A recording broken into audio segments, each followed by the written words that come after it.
Great Expectations by Charles Dickens. Chapter 2. My sister, Mrs. Joe Gargery, was more than 20 years older than I, and had established a great reputation with herself and the neighbours, because she had brought me up by hand.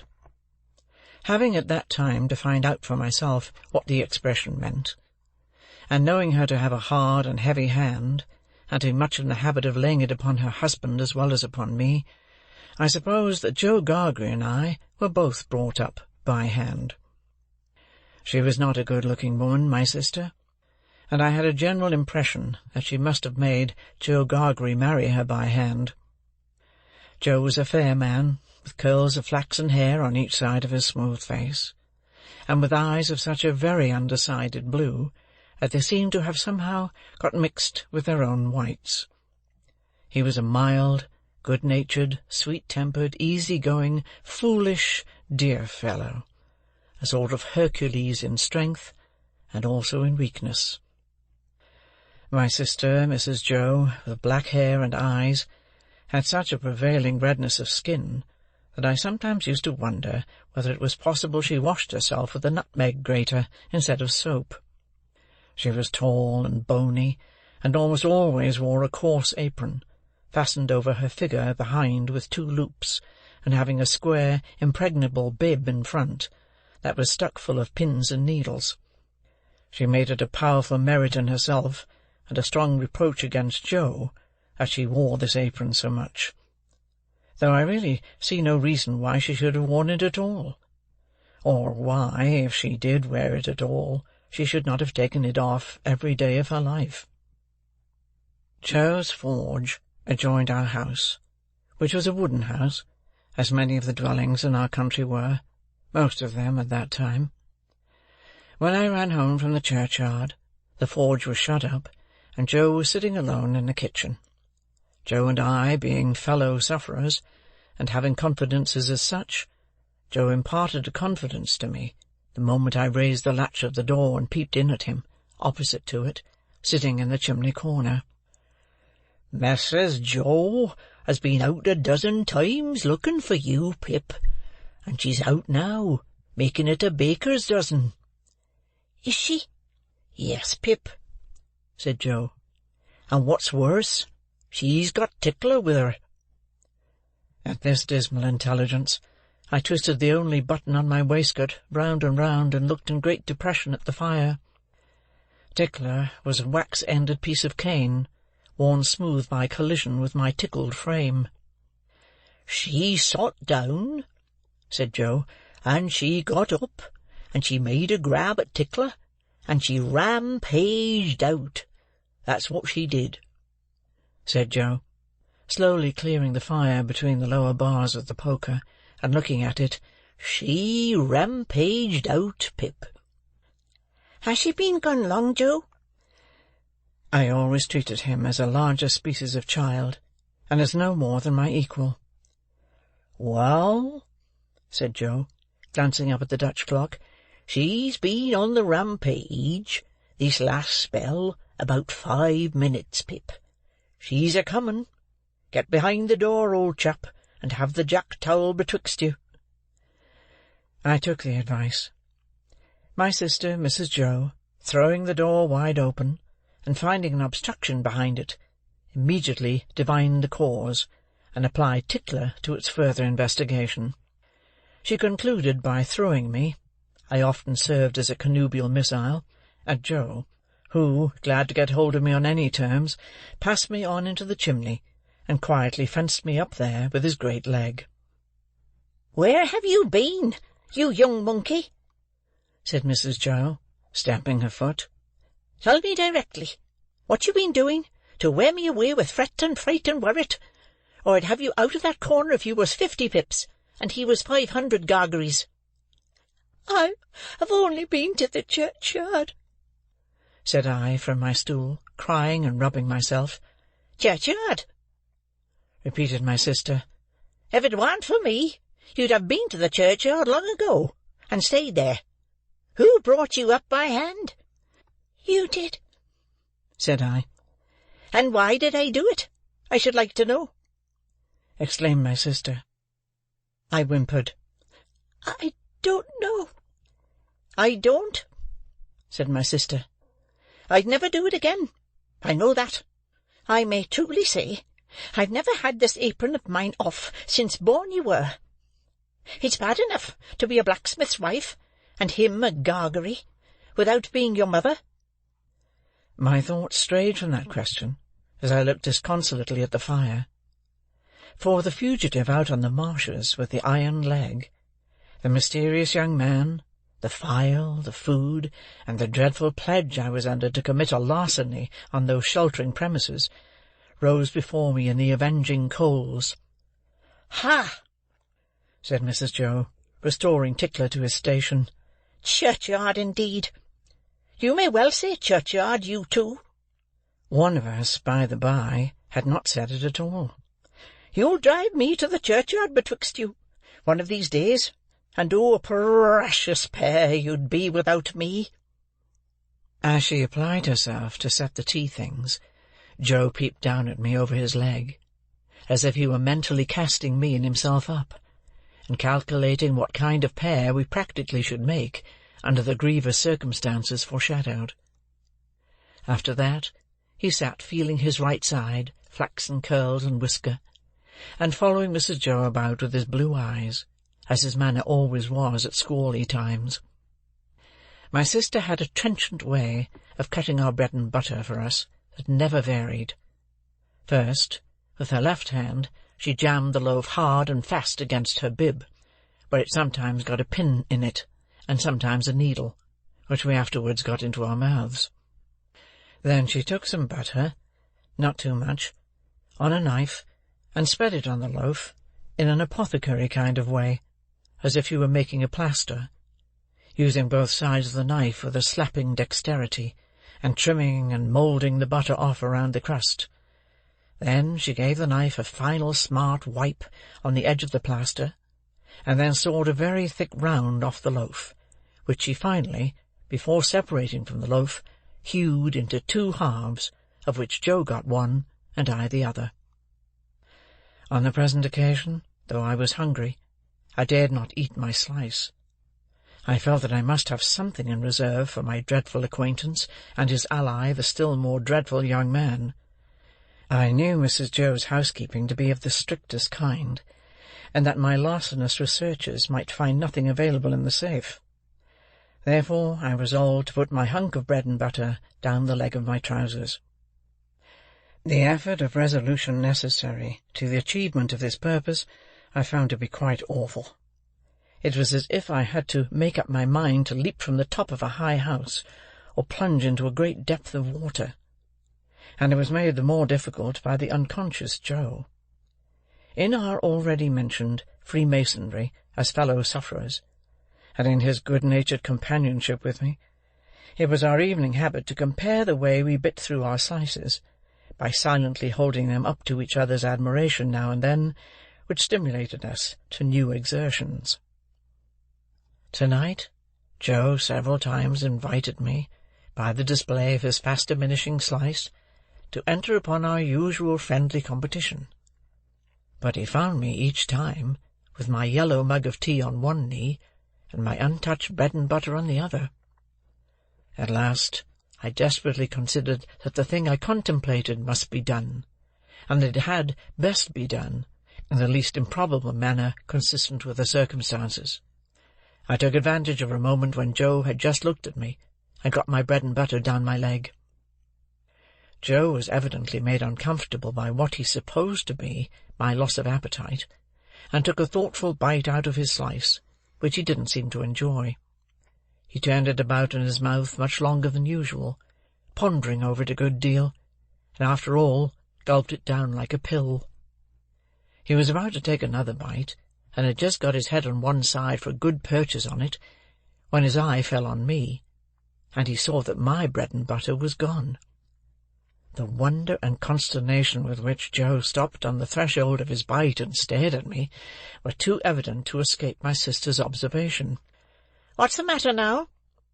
she said smartly as she put down her cup.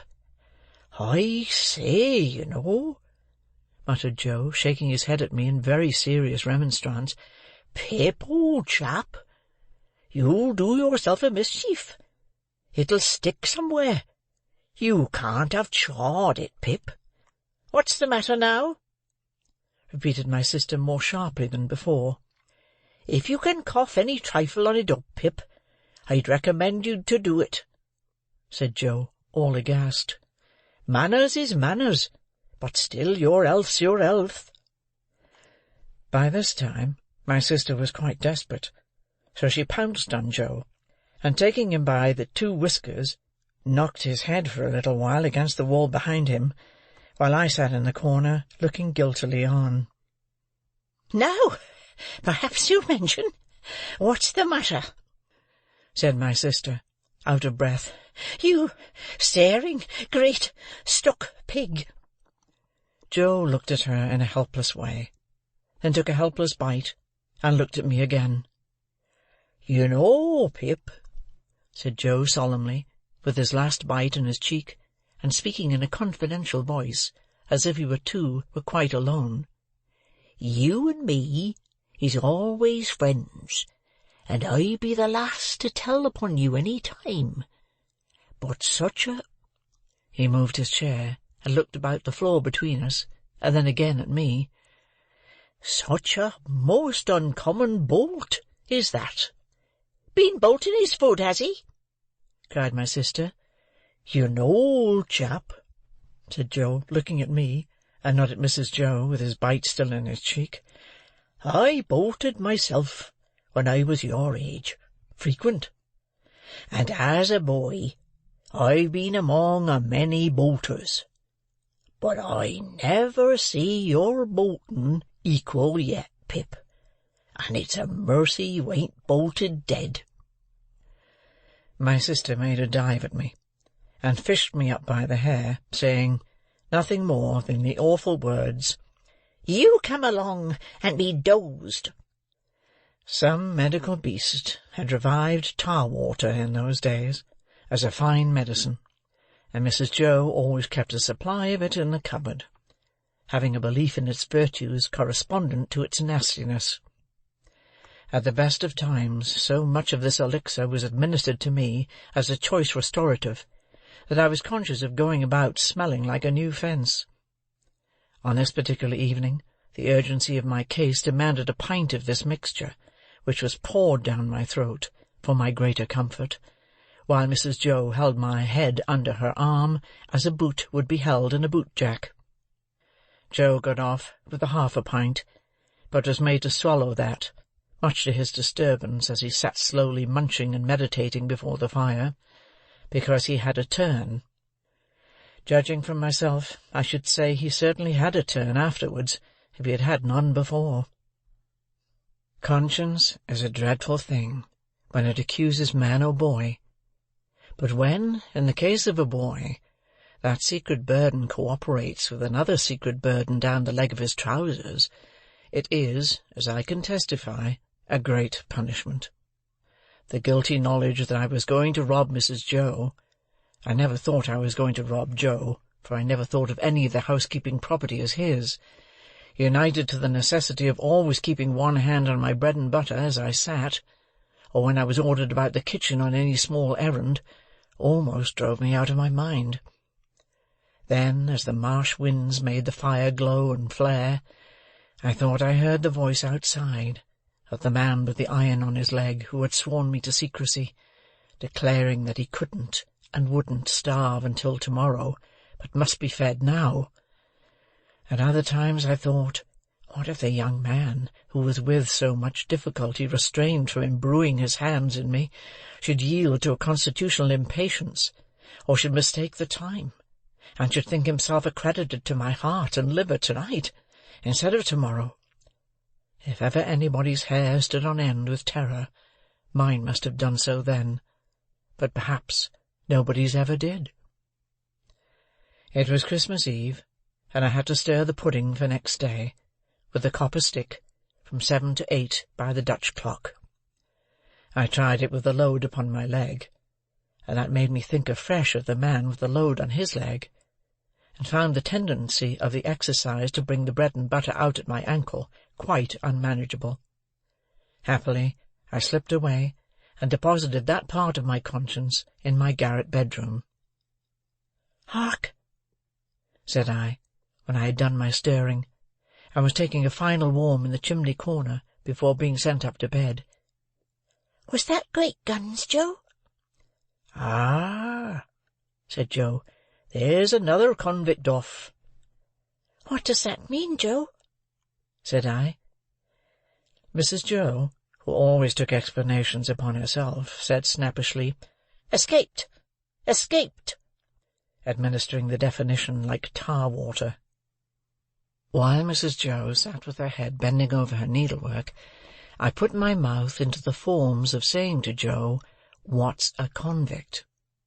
Joe put his mouth into the forms of returning such a highly elaborate answer that I could make out nothing of it but the single word, "Pip."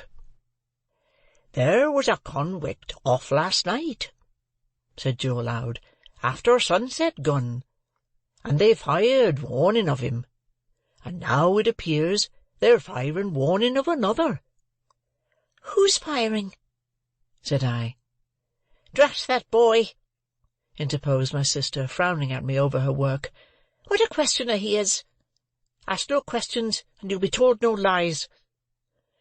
It was not very polite to herself, I thought, to imply that I should be told lies by her, even if I did ask questions.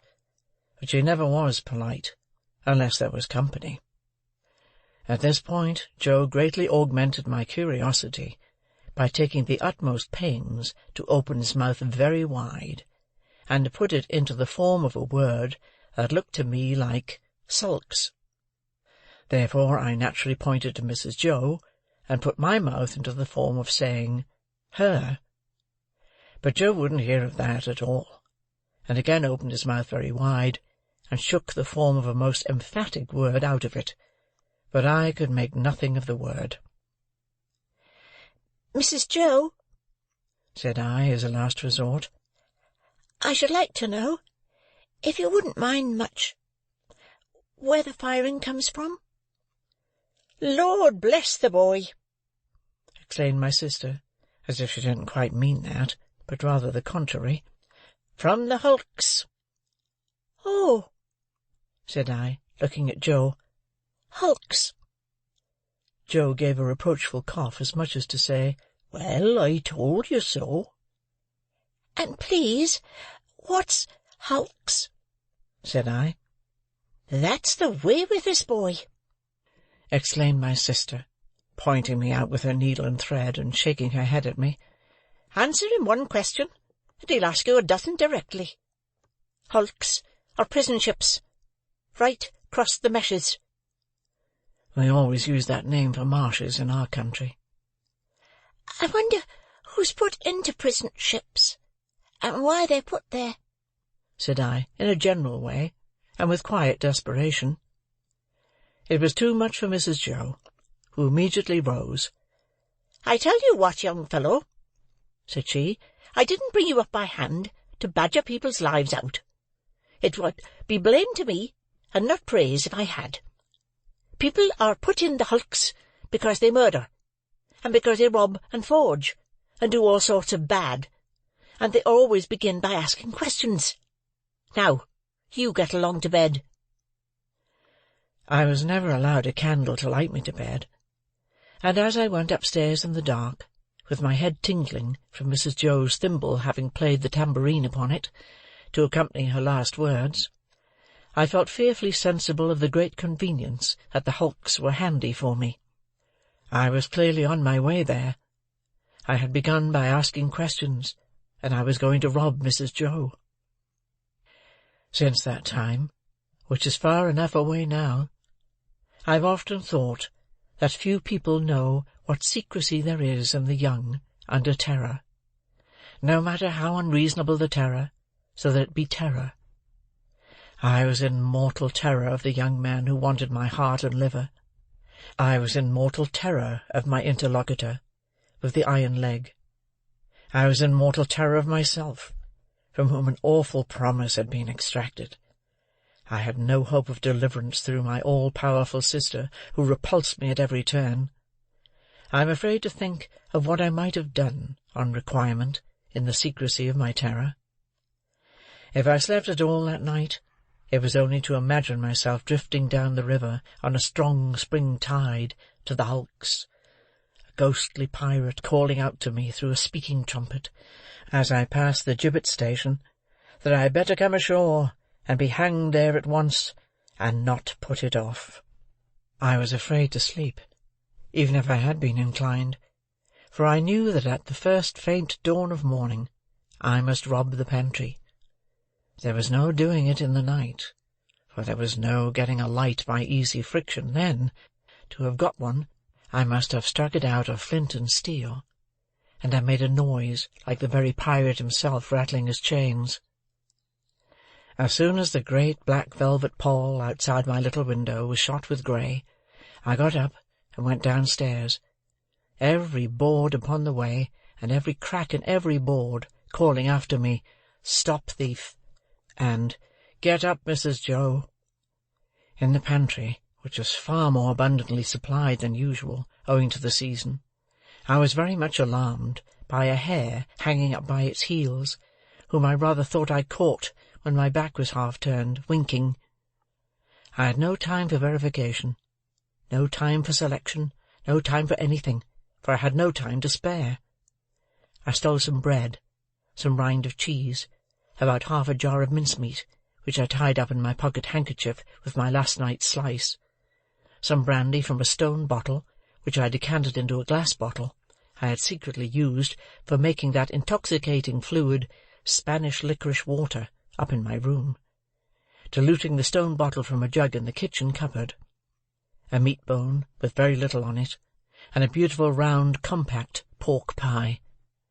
I was nearly going away without the pie, but I was tempted to mount upon a shelf, to look what it was that was put away so carefully in a covered earthenware dish in a corner, and I found it was the pie, and I took it, in the hope that it was not intended for early use, and would not be missed for some time. There was a door in the kitchen, communicating with the forge.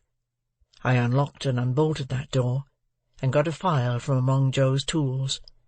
Then I put the fastenings as I had found them, opened the door at which I had entered when I ran home last night, shut it, and ran for the misty marshes. Chapter 2.